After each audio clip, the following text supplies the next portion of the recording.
taking the remainder of this slot? Yes, concur. The first thing that struck me about this bill when we saw it last weekend was the very practical and day-to-day nature of many of the measures that are impacted in the impact of a no-deal Brexit. Simple things are things we take for granted, like bus journeys, rail journeys, simple driving over and back across the border, which many people have come to take for granted. And on so many levels, this bill impacts on every single aspect of daily life in the event of a no-deal Brexit. It is unfortunate that it's been left so late because there are so many inconveniences to people in the event of a no-deal, and we'd heard yesterday from the Motor Insurance Bureau of Ireland in relation to this necessity for a special green card to travel over and back. People won't know about it, and we have to hope, and the signs this week seem stronger, that there will be some sort of a deal or an extension so that this bill will stay on the shelf and hopefully never to be used. But that said, Brexit is proceeding, and the relationship that this country has with England and Wales in the context of our European Union relationship is changing forever, and that is going to have huge implications. And I suppose the strange thing about all of the current negotiations and the pressure is that this is only the first stage. We still actually have to actively engage in what the relationship will be after they leave the European Union. And that new relationship has so many consequences for the country, so many consequences for my own county of Mayo, where our links to England in particular, to Wales and to Scotland are so strong for so long, and has consequences for our island.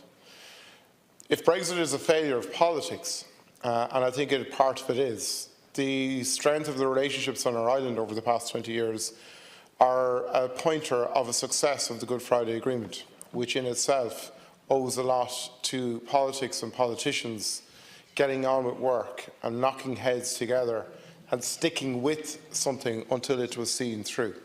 And the positive changes of the Good Friday Agreement and the positive changes of the peace process in terms of our island relationships have been transformative.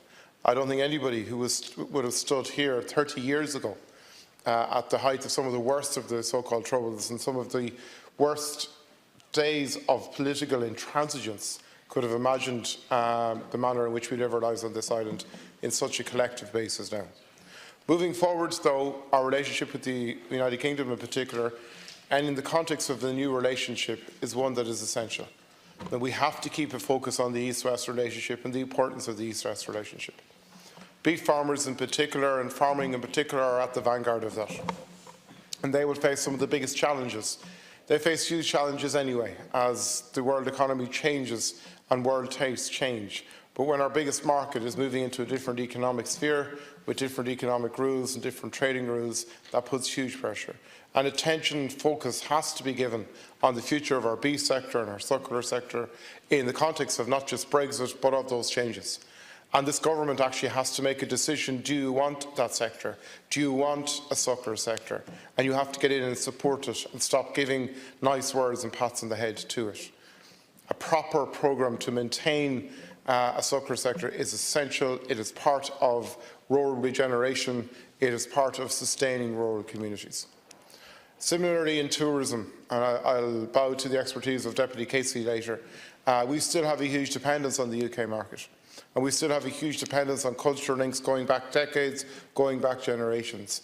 We have to reimagine those links and continue to improve our offering, continue the kind of investment in greenways, in walkways, in the kind of projects such as the fantastic Centre Parks in Ballymahon that will bring people for an experience as opposed to a habit, and will bring people to experience our island and experience the welcome of our island while spending money. But we have to give them reasons to travel too and continue to make capital investments in our tourism sector. All of our industries are dependent on the land bridge across England in particular. To get access to the European markets is essential, and particular focus in the context of negotiations on the new relationship will have to be put on keeping that land bridge as effective and as efficient as is possible. Because every block we put in, every check we put on adds cost to our cost base, and our industries and our multinationals do not need that. Similarly, on flights, Minister, you are very familiar with the connections between Ireland West Airport and England and the importance of those connections economically and socially. They have to continue, and I know the signals are that they will, but they cannot be allowed to become a pawn in any negotiation about the future relationship and what that future relationship will be. There are so many aspects that we take for granted that are now about to be upended, either in the consequence of a no-deal Brexit, but even with Brexit. And I think people are hoping that a no-deal Brexit or an extension will move the problem on. It won't. It just moves the deadline. The problem still has to be dealt with. The problem still has to be tackled. And many aspects of this legislation may come back into focus as we negotiate and implement the future relationship.